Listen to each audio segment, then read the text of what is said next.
Hello, everybody. So, this history course, all about French in the modern era. When does the modern era start for France? That's a great question. And I think that this is a great place to begin this conversation. Um, for me, as somebody who has been studying French for a long time, and as somebody who has studied a lot of literature, a lot of history, because it's a passion of mine. Um, my interpretation of modern French history and the starting point may differ somewhat from some others. A lot of people will say French Revolution, that modern France starts with the Revolution.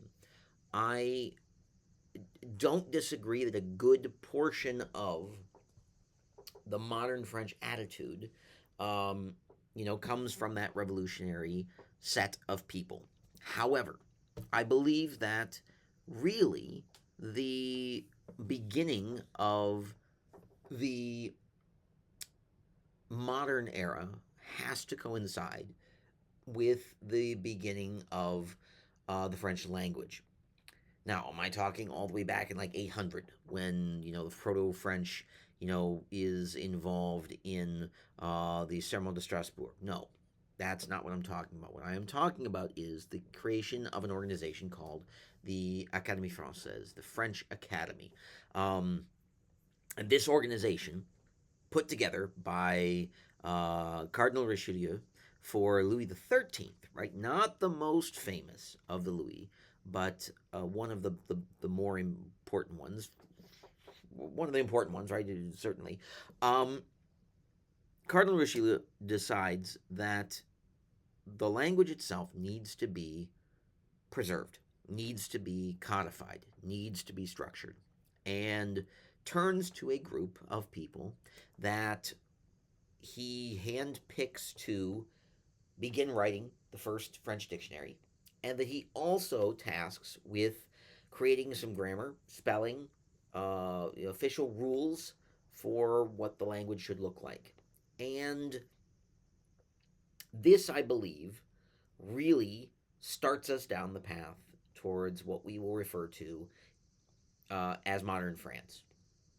A country really begins to become a modern version of itself when it decides that it wants to take on the task of defining the way that it speaks and the way that it presents itself and its language to other people. One thing that you will note if you ever do decide to take French, if you have already taken French, if you know much about the language at all, is that really starting with the Académie Française in the early mid 1600s, the language becomes something that is readable for even the more modern readers, which is not necessarily something you can always say for English. The English language has gone through so many different variations, so much variation in the language itself that it becomes a little bit tricky to go back farther than before the 1700s, right? When you get to the 1600s, when you get to the 1500s with Shakespeare, it becomes difficult as a modern reader sometimes to know exactly what's going on. Is it indecipherable? No, of course not. But does it become more difficult? It certainly does. The French begin to, with the creation of this Académie Française, take control of a country that at that point in time is very likely to have various places within the territory of France speaking regional languages. So, in a way, the modernization of France begins with the unification of all of its different parts in a single language, under a single language. Now, does that happen organically right away? Absolutely not. Of course, it does not. Even in the beginning of the 1900s, there is a lot of variability in where people are speaking French and what kind of French they're speaking and what regional languages still exist. Um, and so I think we look at Richelieu and the Académie Française as seeking in a way to do exactly what Vercingetorix did for the various tribal units in France in ancient Roman times, which is to say, we may not have a ton in common, and we may have actually fought with each other over control of this territory, but we have a bigger enemy, and that bigger enemy is Rome. And if Rome comes to fight us, which it is going to do, we need to be united. We need to have a united front. And France decides it wants to do that with its language, decides that it wants to be able to send French out and to say that any French that you see is going to look like this.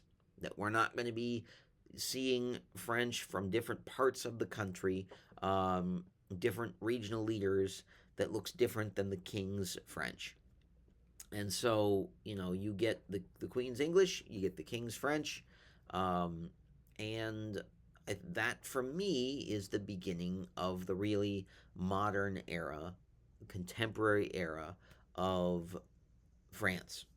So let's talk a little bit about the Académie Française, its origins, and what they accomplish, but also where we might see a little bit of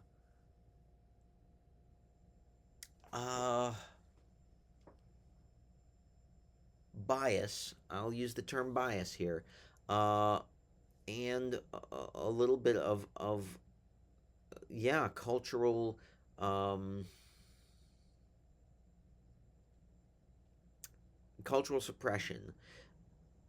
It is a tough thing to again look at a language and a people that I love very, very much as somebody who loves French, and say that one of the things that does make France wonderful is one of the same things that kind of has destroyed some of the regionality and some of the regional flair in some areas. Now, has it made an attempt to, reprioritize the individual um, things that are wonderful about the various regions of France? Absolutely, it's made some of an attempt to do that. But at its core, the French language was about asserting control over an entire area and saying that if we're going to do things like impose taxes and have laws passed and know exactly what the king wants and what the king is asking of us as its citizens, we all need to be able to speak the king's language, and the king's language is what now we are going to be required to speak as well, especially if we're dealing with the government. So, yeah, let's talk about the French Academy.